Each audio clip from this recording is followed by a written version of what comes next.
You know, this next song is from our last CD. Was nominated for Juno, and Donnie wrote this one. It's a special one, a love song, actually. It's, all about that one in a million girl you meet. You know, the one that changes your life, turns you around, makes everything great. That one in a million. Of course, I was married 4 times, so it's 1 in 250,000.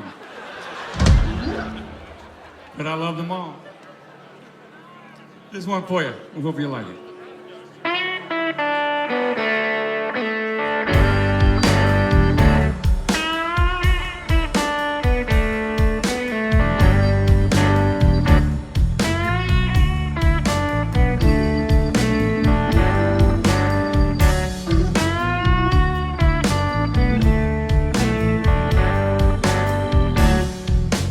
Here's a little something I want to say. What I love about you in your special way. It never seems to end from day to day. You keep me on the right path, so I won't stay. 1 in a million is what you are.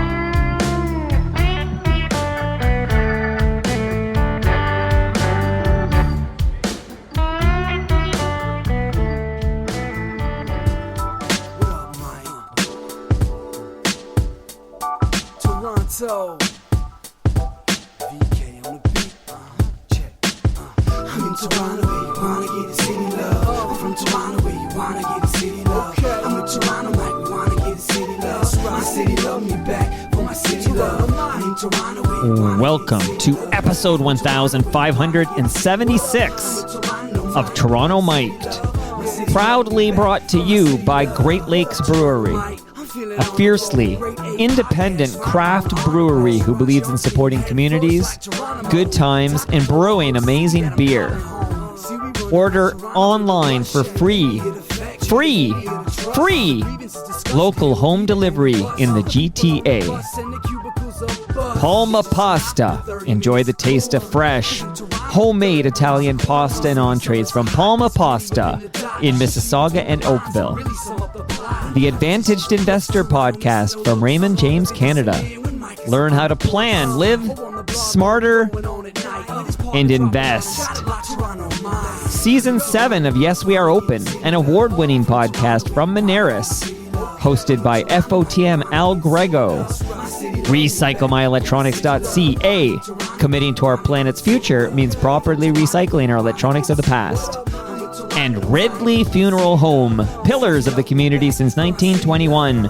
Today, making his Toronto Mic debut, is Pat Carey, saxophonist with the Downchild Blues Band. Hey, Pat. How are you? Good. How you doing? Okay, good. You can hear me. No, I can hear you loud and clear. You sound good. Where are you, buddy? Where are you in the universe? I'm in my home in Etobicoke. You know what? And now I'm mad you're not here. What? You don't have to give me specifics, but what part of the borough of Etobicoke are we talking about? The very southwest corner. Okay. So I'm recording the video, so afterwards we'll share addresses because I'm in the pretty close to the southwest corner. Oh, okay. So I'm in New Toronto, but I guess you're in Long Branch. Yeah, we're in Long Branch. Yeah. Okay, your neighbor to the east here in New Toronto. Nice to meet you. You too, as well. You're cool if we just dive right into this? Sure. Amazing. Okay, anything for a fellow Etobicokean. Hey, what do you call Etobicoker, Etobicokean? What do you think the proper term is? Etobicokean, silent K. Yeah, that K throws off a lot of well-meaning people. Okay.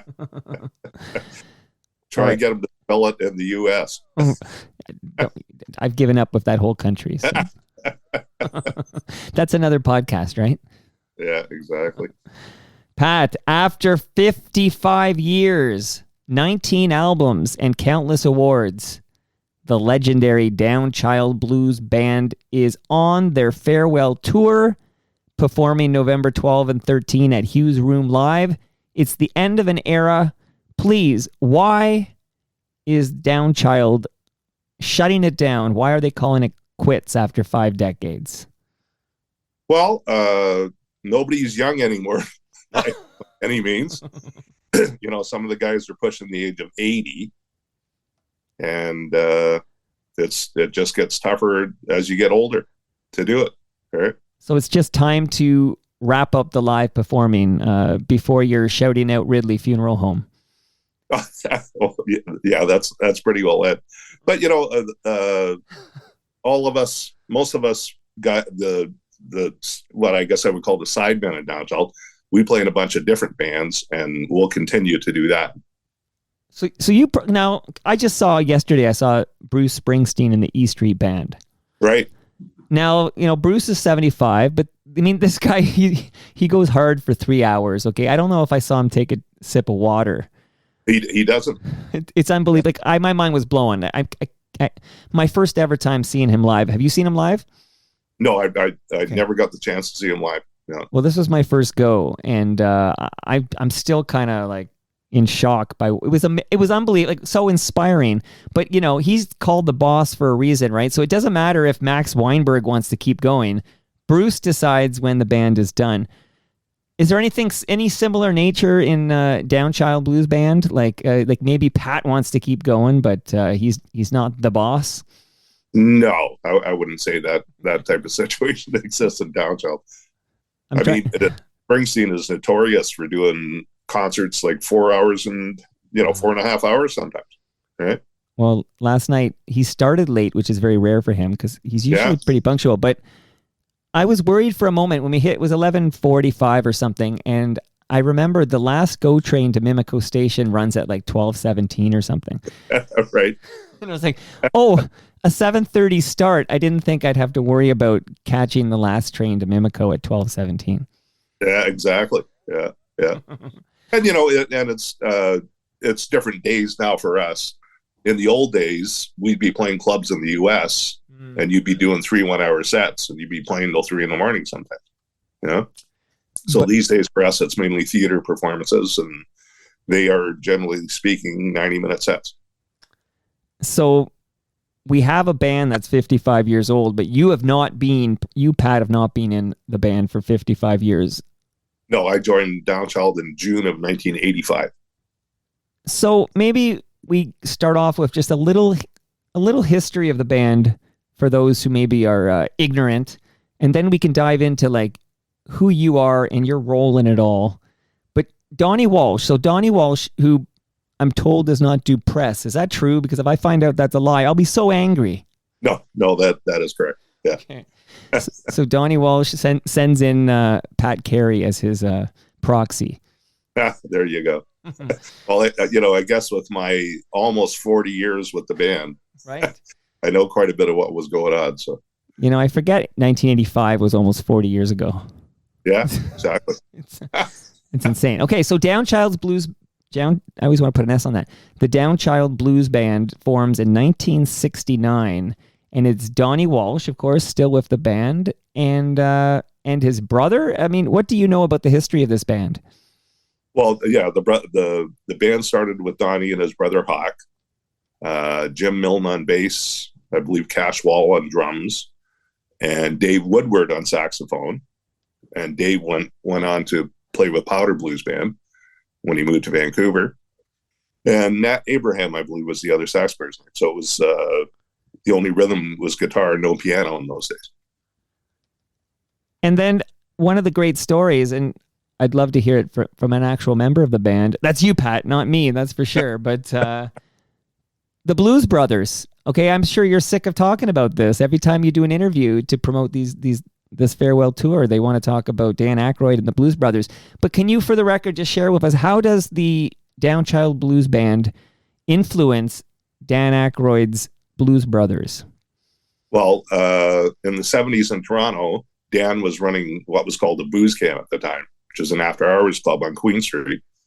And he had met John Belushi through Second City. And at that time, Dan was working at Second City in Toronto. So they were at his Booze Can one night, and Dan put on Downchild Blues Band, the Straight Up album. And at that time, John Belushi was really, he was into heavy metal. So he heard Shotgun Blues, and he went, "What is that? I got to sing that." So that's basically how he became turned on to blues, was through Dan. So it's safe to say no Downchild, no Blues Brothers. Precise. Yeah, that is totally correct. That's amazing. That's amazing. And do you know where the band name comes from? Where does Downchild Blues Band, where does that Downchild come from? There was a song by Sonny Boy Williamson entitled Mr. Downchild, and that's where Donnie took the name from. Sonny Boy was a famous Chicago blues harmonica player and a huge influence on Donnie and his playing. I read a quote from Donnie. He says, over this 55-year history of the band, which sadly is coming to an end, but we'll get back to that. But Donnie Walsh says there's been over 120 musicians that have played with Downchild or are associated with Downchild since it was founded in 1969. That's correct. Yeah. I mean, when I joined the band at 85, that was still going on. Guys would come and go, in and out. But basically in 1990, when Chuck Jackson joined the band as lead vocalist, the band stayed pretty well the same guys, really, until a few years ago when our drummer Mike Fitzpatrick retired from music, and then Jim Casson came back in the band, who had been in the band in the 90s before. So if I go to Hugh's room, shout out to FOTM Jane Harbury. I have to shout her out when I talk about Hugh's room. But if I go to Hugh's room for this final, I might have to go to both nights. So November 12 and 13. Yep. But there can't be any tickets left. Are there any tickets left? I heard there was a few tickets left for the 12th. The 13th's been sold out for a few weeks. Don't add a show on the 14th, because that's also a move that'll tick me off if you do that. That's the move, right? We're doing 2 shows, final shows in your city, and then you add a third, and all the eager beavers who bought tickets to the second show have to now buy tickets for the third show. Yeah, exactly. I'm giving you marketing advice, but only... Yeah, there you go. Only because you're in Longbourn. I just wanted to point out with Dan Aykroyd, Dan has been a major supporter of blues music around the world, and his syndicated blues radio show that he had and everything he's ever done in the Blues Brothers. And he's always said that without Downchild, there wouldn't have ever been a Blues Brothers. But the back effect was it gave Downchild the stamina, to keep going for all those years too. But, regardless of that, Donnie has consistently written original music for the entire time period up until our last original CD, which was 2017. Because the album after that was live at the Toronto Jazz Festival. So no resting on your laurels. No. It can't just be, nostalgia tour playing I've Got Everything I Need or Shotgun Blues or whatever. Yeah, which of course are in the show. But we've picked out tunes that expand the entire time frame of Downchild. They better be in the show. Can you imagine you go see the final show and Flip, Flop, and Fly is not performed? There'll be a riot. Yeah, exactly. Okay, Pat, so now I remembered where I was going there. So if I go see the shows at Hugh's Room, who is in the band today? Who will I see on stage with Downchild Blues Band? The band today is Jim Casson, as I mentioned, on drums. And Jimmy had been in the band in the 90s, came back when Mike Fitzpatrick retired, which I guess was just after COVID. So 2021, Gary Kendall on bass. And Gary sort of has the same, he was in the band in the 1970s, rejoined the band in 1994. And Gary's been with us ever since that time. Tyler Urema on piano. Tyler's a great piano player, singer, leader of his own with his own band. Tyler Urema on the rhythm. Myself on saxophone, Peter Jeffrey on trumpet, and Peter has been on every Downchild record since 1989. Wow. And basically, he would do all the big shows if we did Massey Hall or things like that. But for the last couple of years, he's been doing all the shows with Downchild. And of course, Donnie Walsh on slide guitar, and harmonica, and Chuck Jackson, who was our lead vocalist and a harmonica player. And Chuck joined the band in 1990. Some sad news for Chuck recently. His brother, Mike Bullard, passed away. Yeah, exactly. Very sad. Very sad. And I should mention, too, that quite a number of songs in Downchild's repertoire are written by Chuck as well. Very interesting. Now, can you name all 120 musicians? I'll go for a bike ride and come right back. That would be tough to do. Okay, so I'm going to get... Sorry, go ahead. Even just the sax players would be hard to do. I will say of course, the legendary sax player for the E Street Band was Clarence Clemens, who passed away, but his nephew, Jake Clemens, now plays the role. And Jake, like yourself now, okay, because you're now an FOTM, that means Friend of Toronto Mike. You've made your Toronto Mike debut here today. And I can tell you that Jake Clemens has been on the program as well. Oh, excellent. Fabulous. Yeah. I'm collecting all the sax players. Well, Clarence was a huge influence on everybody. You know, he had such a sound, such a tone, and he had a way of playing that made statements. He was a fabulous player. Larger than life, right? Yeah, and I hear Jake's continuing on with that, so that's great.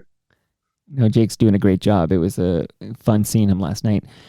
Now, let's talk about you a bit here, and then we'll find out how you end up in the Downchild Blues Band. It seems to me like on this program lately, there's been a lot of Manitoba content. Because Chantal Kreviazek was just here. Right. I'm always shouting out this podcast from Monaris called Yes, We Are Open, and Al Grego, who hosts it, he went to Winnipeg to collect all the stories for most of the stories for season 7.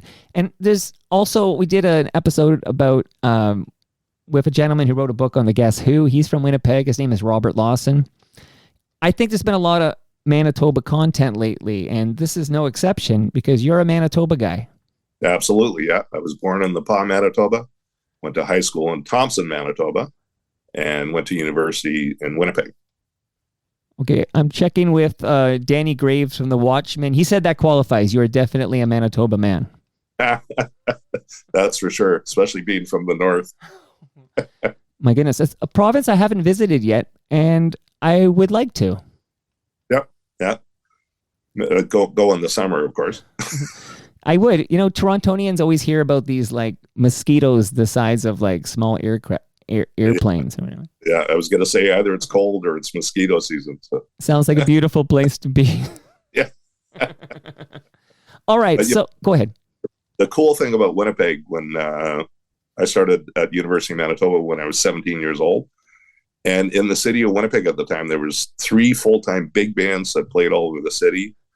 Every rock band played original music, and there was at least 15 clubs that you could play for a week at a time without repeating a club.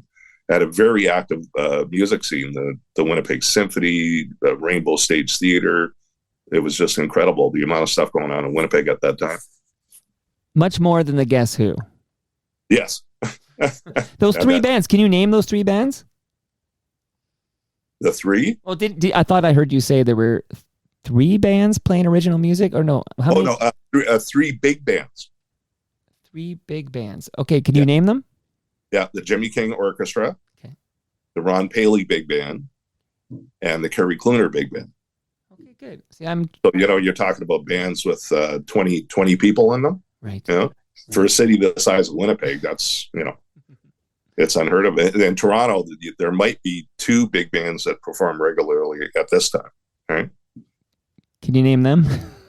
Yeah. The John McLeod Rex Orchestra, which is a great big band. The Whitney Smith's Theme Band is another one. And, there's smaller versions of those things too. The Monarch Tavern seems to be doing a lot of that kind of stuff, which is cool.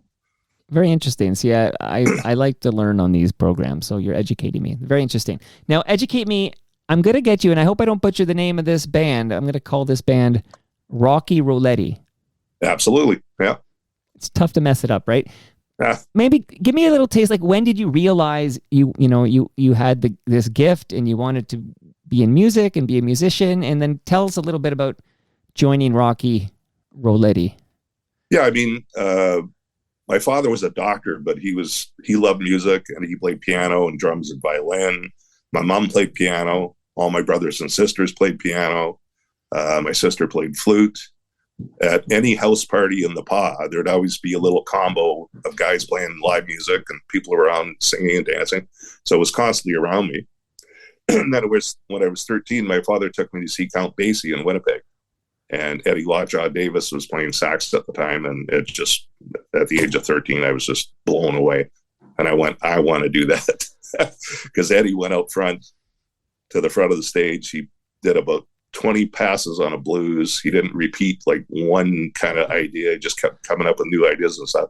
Then he turned around, he threw his sax up in the air, and he grabbed it and sat back down. And I went, I want to be that guy. So that's where that started. And when I was 17, that's when I went to University of Manitoba into the music program there.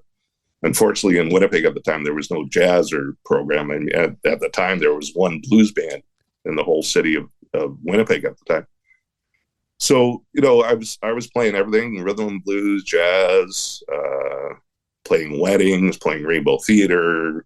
And then I joined Rocky Rouletti's band. And Rocky started as basically a rhythm and blues cover band is the way it started.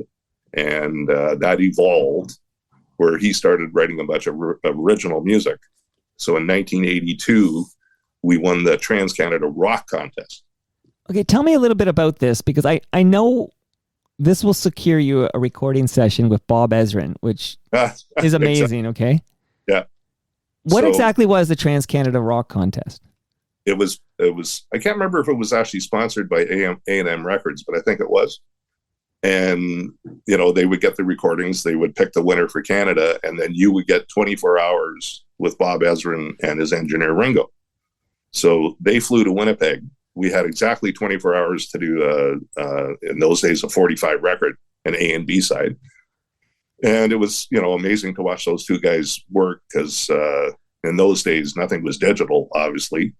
So Bob and Ringo would be cutting the master tape all the time. And we're like, oh my God, what are they doing over there? And it was just amazing. They'd splice and cut. And it was just an incredible experience at the time. Amazing. So I can listen to these recordings. They're hard to find. There's a bunch of live stuff on YouTube because we did a bunch of stuff for CBC at the time. Okay. But the actual recordings themselves, I have the original, but I haven't seen it anywhere. Do you have it digitized? No. Okay, then I was gonna. Next step would be get that to me, and I'll splice it into this episode of Toronto Mic'd. But you don't have it digitized. No, I don't believe so. No, is it good? Oh, it's amazing. No, I believe it. I want to hear it. I do want to hear it. In 1982, it was part of the New Wave movement. Yeah.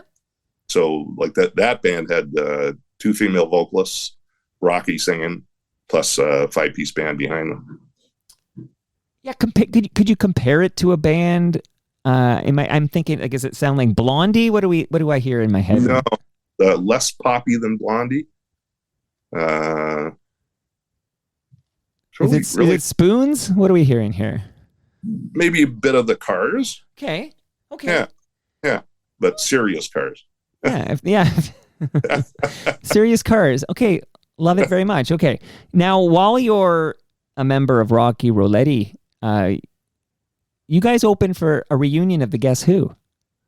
Yes, yeah, in Kenora, Ontario. So tell me a little bit about that. Shout out to Robert Lawson, who fact checks the appearances on Toronto Mike of Randy Bachman, and and I just had Tim Bovacanti just came over last week, I want to say, and he's the current guitarist for Cummings, Burton Cummings. So I just would love to hear a little bit of like how that went, opening for the Guess Who in their reunion tour. All I can really remember is driving from Winnipeg to Kenora in one of the worst rainstorms I'd ever seen in my life. It just like poured. You can see like 6 inches in front of you. But it was a beautiful outdoor venue. We did the opening set. Guess Who sounded amazing, of course. Well, there must have been something. I would only assume that the Guess Who were a bit of a role model for you guys, I would guess, coming up in Winnipeg. Yeah, and different generation, of course, because the Guess Who started in the 60s, obviously. Yeah. So different style of music, totally. But yes, that huge. Like an example of, oh, look, a band from Winnipeg can have a number 1 hit on the U.S. Billboard Hot 100. Exactly. Yeah. And but a lot of other bands out of Winnipeg, Queen City Kids, Crocus. I don't know. Remember if you remember the band Crocus? Graham Shaw and the Sincere Serenaders. I got a Graham Shaw album right here. Huh? Ah, Yeah, here we go. Here's so. All right, so there is the Sincere Serenaders in there my. it is. I see the great. first song on side one. The first song is Jolene. So. Oh, yeah, that was a great song. And the song I have it for is the song that City TV here used back in the good old days of when they were everywhere. Is Pentatus. I always say that wrong. Pentatus. Yeah. Potato. You know what I'm talking about. Yeah. Oh, okay, so what I did read also is at this point, are you doing work with like jingles and different radio and television show audio elements at this point? Just before you put that away, that record, It's coming back, Pat. Don't worry. Susan Lethbridge, Yeah. the blonde vocalist. Yeah. Susan was in Rocky Roulette. You know what? You just blew my mind. There you go. My brains are all over the walls right now. That's like, what were the odds that would be just kind of staring at me as you talked? I mean, just a gift from Retro Ontario. Yeah. And here it is, Graham Shaw. And it's just Graham Shaw looking his Graham Shaw-iest. And there's I'm just reading the back. Yeah, there she is. So Yeah. there you go. Small world. And I worked with Alana Zaramba millions of times doing various gigs around the city. And it was all the same time period. Did you have good manners in the 1980s? Don't remember a lot of the 1980s, put it that way. If you can remember the 80s, you weren't there. Exactly. Shout out to Steve Anthony. And, we were doing tons of traveling in those days, too. We'd play all over Western Canada. We played in Toronto. And it was, a big move. And what sort of ended Rocky was A&M Records wanted to sign Rocky and the two girls, but they didn't want to take the band. Mm. They wanted to use the, Toronto studio guys to play on the recordings, and Rocky actually turned it down. Oh. Yeah. That's a noble of Rocky. Yeah. I was going to say, the trick would be you just go and become the studio musician they use. Yeah. But you would have had to have been here for a long time before that would ever happen. But you did work many years as a studio musician. Yes, I've done tons of studio recordings, jingles, anything you can imagine over the years. Now, if I interrupted you, you were going somewhere, go back to that. But I was going to ask you if you could name a jingle I might know. I'm just, you always find out, that Pizza Nova jingle that you heard 100,000 times. Oh, I played on that or whatever. Like, is there any jingle you are featured on that I would know? I don't know if you'd remember, but there was a jingle for Blue Mountain Resort that George Oliver had written and put together, and I played sax on that. Get ready to take the ride of your life. Blue Mountain's Great Slide Ride. Or for excitement that's wet and wild, it's Blue Mountain's famous Slipper Dipper. So go for the day or plan to stay at the new Blue Mountain Inn. It's a mountain of good times. Highway 26 west of Collingwood. Open 7 days a week. Go on down. But we're talking about 30 years ago. But I'm of an age where I remember 30 years ago. I consumed a lot of media 30 years ago. Okay. Can you hum a few bars? No. No, that's too much here. Okay, so you were performing a lot with George Oliver in the Gangbuster. Yeah, when I first moved to Toronto, my first gig was with Donnie's brother, Hawk Walsh. Right. Actually, my first gig was actually with Tony Flame and the Dukes, and Tony was one of the lead singers of Downchild as well. Then I joined Hawk's band, and then I joined George Oliver and Gangbuster, and we were playing at the Blue Note on Peaches on Paris. That used to be that club, but on Paris Avenue. And Donnie saw me play with his brother, and he had asked me to join Downchild in 1984, but it was right around New Year's Eve, and I was doing a tour of Israel, Cyprus, and Germany with a band out of Winnipeg. So I couldn't do that, but I said, definitely interested in the future, and then June of 85.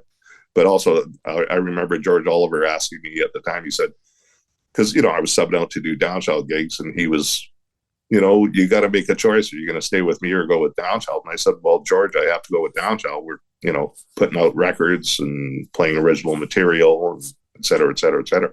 Right. Because that was my first recording in Toronto was with Donnie. It's been so long. I got everything I need, almost. I got everything I need, almost, but I don't have you. And you're the thing I need the most. I got a cloud about it, won't get me far. I got a wish on a star that you'll be mine. I got everything I need, almost. I got everything I need, almost, but I don't got you. And you're the thing I need the most. I got friends who like me, 'cause I got lots of dough. The people recognize me wherever I go. I don't got trouble getting by. If I don't get you, I believe I will die. I got everything I need. A big thanks to Long Branch Pat for chatting with me about the Downchild Blues Band. And an equally big thanks to Great Lakes Brewery, who also brew their beer in Southern Etobicoke. Delicious. Palma Pasta, not too far from Pat in Mississauga, and Oakville. They're hosting us November 30th for TMLX 17. Everyone's invited. Pat, I want to see you there. November 30th, noon to 3 p.m. I mentioned Yes, We Are Open. Al's most recent episode is about Shooter's Family Golf Center and Restaurant. In Winnipeg, the Sarasani family transformed a modest driving range into a beloved community hub for the past 30-plus years. Hear this inspiring story as episode 5 of season 7 of Yes, We Are Open. RecycleMyElectronics.ca, that's where you go if you have old cables, old electronics. Put in your postal code and find out where you can drop that off to be properly recycled. And as always, we shout out Ridley Funeral Home, pillars of the community since 1921. Now back to Pat. You're the one I need the most.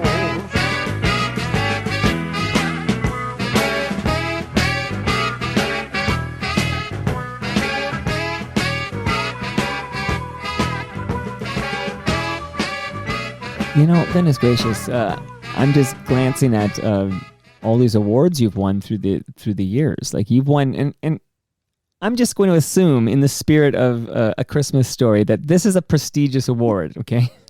Okay. It's not a leg lamp. Okay. Maple Blues Award. You've won multiple of these. Where are these Maple Blues Awards right now? Do you have them on display?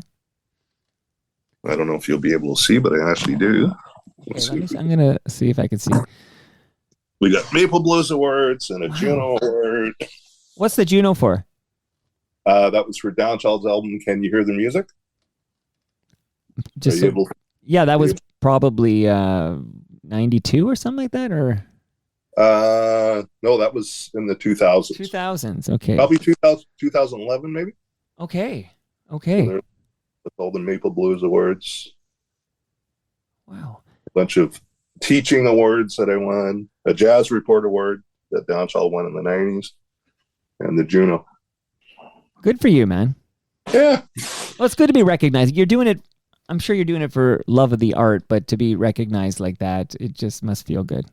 Yes, absolutely. Yeah. Makes it, know that you're doing the right thing.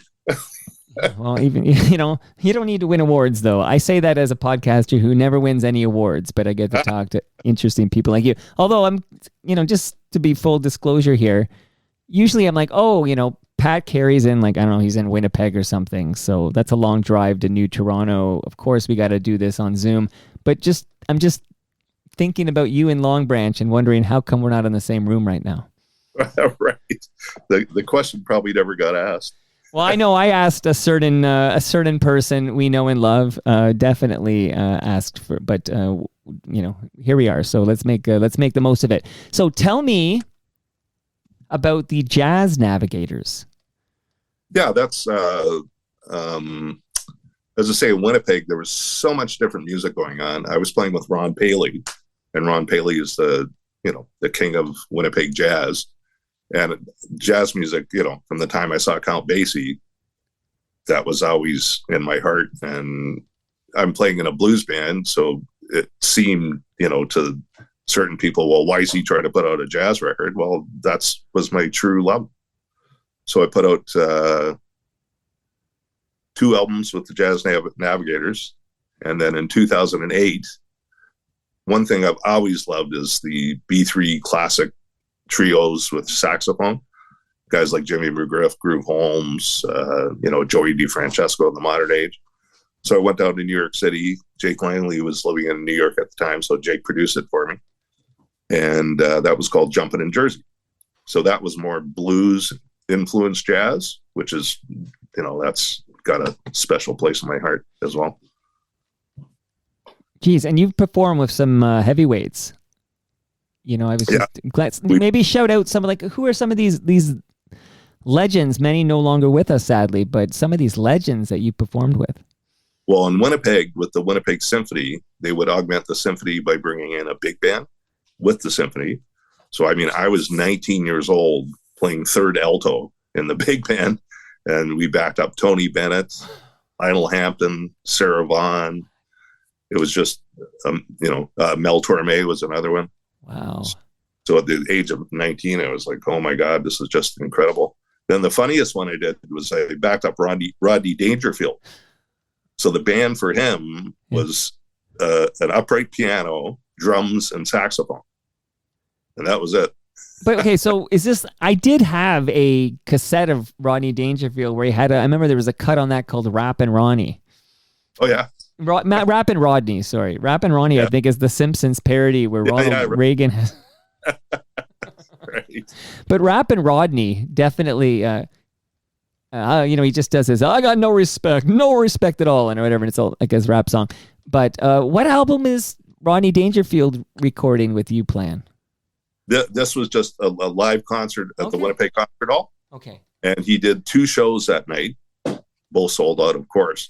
But, when he first came on stage, he came out in the bathrobe and the shoes with the socks and garters. And we're going, well, this is going to be funny. Well, all comedians, if they're in the biz, they're total pros.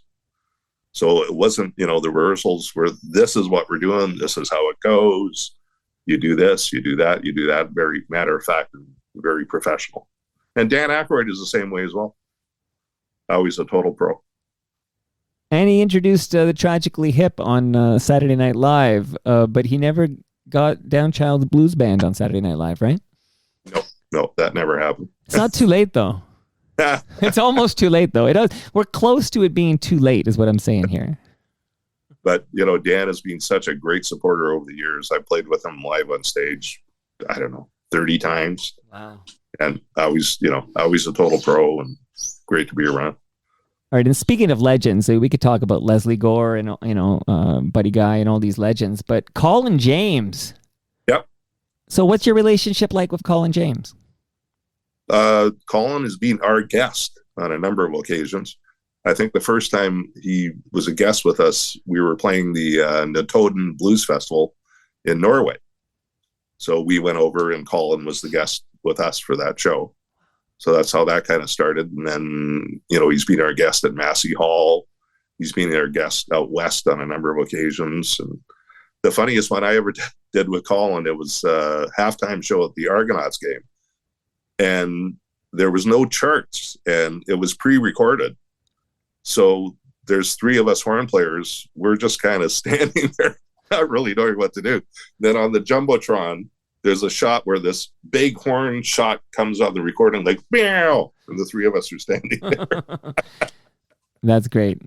Yeah. All right, I just did a little digging here because I saw your Juno, and I wonder why you don't have 3. Because Downchild wins Best Roots or Traditional Album in 1992. That's what got me confused. Saturday Night Blues. Right. And then an 06 Album of the Year for Let It Loose. Oh, that's just you. That's not Downchild. Okay, I'm with you now. Okay. That's me with Kenny Blues Boss Wayne. So, but did you get one yourself, or you didn't? They made No. you buy one or something? Yeah, I would have had to have bought it. But yeah. But then 2014, I guess that's the Juno you showed me, right? Is Yes. for Can You Hear the Music? Yeah. Okay, and I won't even this will take too long if I run down all the Maple Blues Award. But let's just say they should rename the Horn Player of the Year after you. There's been enough of those. And, with Downchild, we won for Artist of the Year. Chuck Jackson's won multiple times as Vocalist of the Year. Gary Kendall, Bassist of the Year. Jim Casson, Drummer of the Year. And for various recordings that we've done, Album of the Year, et cetera, et cetera. Okay, and I will shout out the album Gone Fishing because my buddy Chris and I loved that album cover. Oh. It was like a big deal. In '89, we were like, we love this album. We just love the album cover. I think he bought a copy just for the album cover. Did he? And for those who haven't seen it, you can Google it, but it's an attractive topless woman holding a fish. Yeah. What's not to love about that? Yeah. Well, Now Magazine compared the cover to Smell the Glove.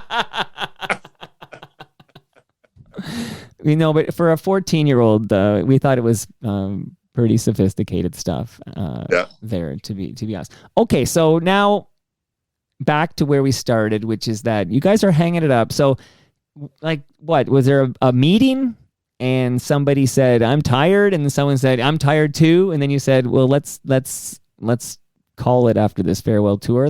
Can you give us a little more insight into how you guys decide that this will be it for the Downchild Blues Band? Yeah, I mean, it's a decision that obviously that Donnie had to come to because he's the leader of the band. So basically his decision, and that's basically it for that. And Donnie's not adverse to making the tough decisions. The man did fire his brother from the band. Exactly, and that's kind of Donnie became the leader of Downchild because nobody else wanted to. Right. So it's sort of the way it started. And you got to respect the man because he's the boss, okay? And he also refuses to do media, Meanwhile, Howard Stern is talking to Bruce Springsteen, but I like this Donnie policy. I'm not talking to Toronto Mike. I'm not talking to Ian Hanno Mansbridge. I'm not talking to Steve Paikin. I'm not talking. That's Donnie. But the other thing with Donnie is the amount of songs the man has written is just incredible. And on I believe it was the top 200 songs ever in Canada, Everything I Need Almost is on that list, and it's the only blues song. No, it's a tremendous song. And I'd be remiss because listeners of this program, typically Gen Xers who listen to Toronto radio growing up, and we got to shout out the Q107 Toronto Music Awards because you guys did win Best Toronto Blues Group in 1989. Yes, we did. And the Been So Long album, there was actually a song called Don't Mind Dying that actually was played on Q107 all the time. So that was very cool in those days. No, absolutely. Shout out to the Mighty Q. So, yes. So we're calling it quits after 5 decades.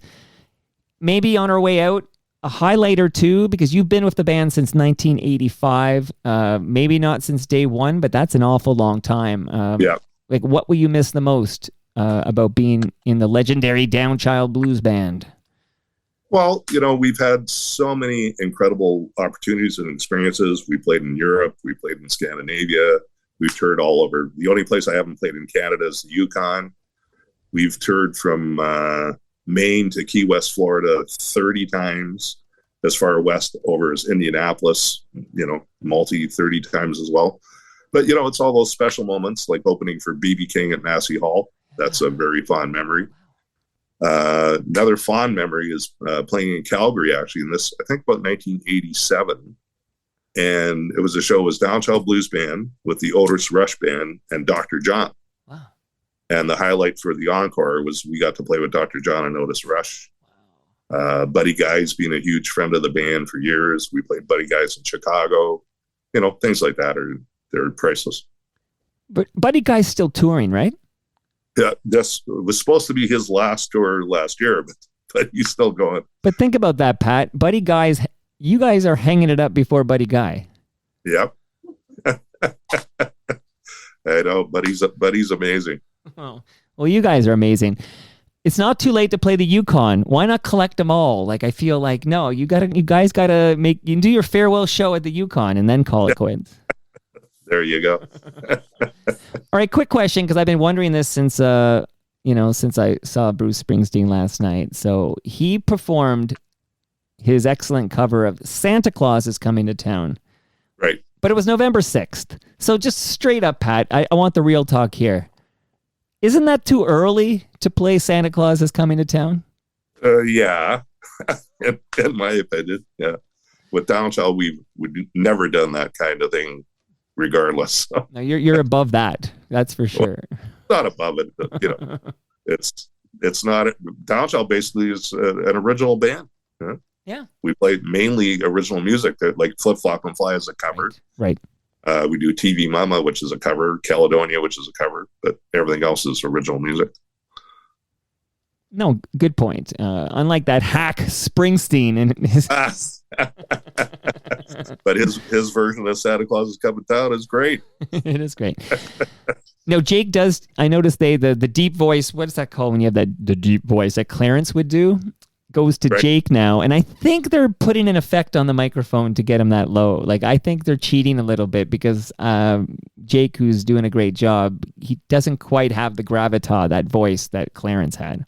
Right. Well, Clarence had the guttural thing, as they call it. Right? So is that scandalous? When I break the news, they might be putting an effect on the microphone to get him a little deeper, to get more clarency. Is that scandalous? No, if it's an EQ thing or a bit of an effect, he's still playing. He's still doing all right. Pat Carey, honestly, what a great career for a great Canadian band. I'm sad that it's coming to an end, but it sounds like there's a few tickets left November 12th. So if you guys, forget Taylor Swift, okay? On the aftermarket, pick up some of these tickets, November 12 and 13 at Hughes Room Live. It's the end of an era, the farewell tour. The legendary Downchild Blues Band is calling it after 55 years, 19 albums, and countless awards. Pat, I love this chat. Thanks for chatting with me today. You're more than welcome. And I just wanted to mention we're also in Hamilton on November the 28th. If people can't get to Hughes Room. Where's that? No. At the where's the Okay, yeah. So I'm too quick to cut out here. Two things. So the Hammer is a short drive for somebody if they can't get tickets to Hughes Room. So yeah. What day is that Hammer performance? That's the 28th of November. That's Thursday, I believe. Will you get Tom Wilson on stage maybe for? Tom and Jesse O'Brien he's filled in with Downchild many times, and he's a very good friend. I bet you Tom can get that Clarence voice going if you want to do Santa Claus is Coming to Town. Yeah, exactly. Yeah. And then, so Pat, so obviously this band will be coming to an end, but you're not hanging up the saxophone. No. So no. Let's hear what's next for you personally now that the legendary Downchild, and I was told you have to say legendary. You can't just say Downchild Blues Band. That's why the legendary Downchild Blues Band comes to an end, but not Pat Carey's not coming to an end. So what are you going to be up to? Well, Chuck Jackson and I he has a band called Chuck Jackson and the All Stars that's been working around Toronto since the early 90s at least. And we perform every Sunday at a place called Rockin' Docks in Port Credit in Mississauga. And, gigs all over the place. The Maple Blues Band is still a going concern. I'll be playing with that band. The Hogtown All Stars, which is basically Downchild, but with a different guitar player. That band will be recording and playing next year. So it's whatever comes up and whatever comes along. Never a dull moment. What's that? I said never a dull moment for Pat Carey. Yeah. And I don't know if you know Raoul and the Big Time. I perform with Raoul as well and all kinds of bands. You're a busy man there in Long Branch. Try to be. Well, thanks again for this. And one band I want to mention as well is Andre Bisson out of Hamilton. I play with Andre quite often, and Andre's a singer, guitar player. It's all original music. 3-piece horn section, myself, Barry sax player, and Loretta Hill playing trumpet. That's a great band as well. The only disappointment I have about this chat today is you didn't hum any jingles I might know that you were featured on. I know. I would had to sing like George Oliver. That's pretty tough. So, but I feel like, so if you did some jingles and stuff that would be aired on CBC or CTV or Global or whatever, there's got to be one. I mean, the one you mentioned, the Blue Mountain one, if I heard it, I probably would remember it, because I remember 30 years ago, I listened to a lot of radio, watched a lot of TV 30 years ago. There was no internet. What was I going to do, Pat? But there's got to be one you can drop on me here. No, that's the only one that comes to my mind. But most of my studio work has always been playing on people's CDs or that kind of thing. I mean, I remember doing jingles at Metalwork Studio in the 80s, but I couldn't tell you which ones they were, or, that kind of thing. And that brings us to the end of our 1,576th show. Go to torontomike.com for all your Toronto Mike needs. But if you want to catch the Downchild Blues Band on their farewell tour, there's more than just Toronto and Hamilton shows. There's a number of other Ontario shows. Just go to their website, downchild.com. Go there, pick up a ticket, see this legendary band while you can. Much love to all who made this possible. That's Great Lakes Brewery, Palma Pasta, RecycleMyElectronics.ca, Raymond James Canada, Moneris, and Ridley Funeral Home. See you all Friday with Rob Del Mundo in the basement.